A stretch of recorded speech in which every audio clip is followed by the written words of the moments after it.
আমার বান্ধবীরা যে কেমনে 10-12টা বয়ফ্রেন্ড সামলায় বুঝি না। আমার মাত্র 5টা বয়ফ্রেন্ড।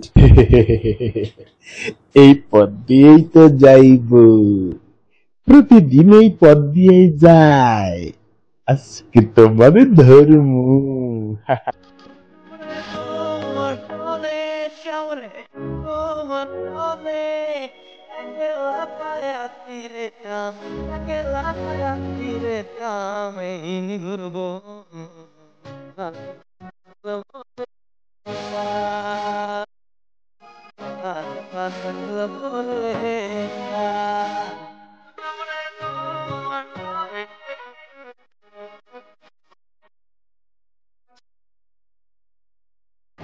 প্রিয় দর্শক, আমাদের আয়োজনগুলো ভালো লাগলে লাইক, কমেন্ট, শেয়ার করুন এবং নিয়মিত আপডেট পেতে চ্যানেলটি সাবস্ক্রাইব করে বেল আইকনে ক্লিক করুন।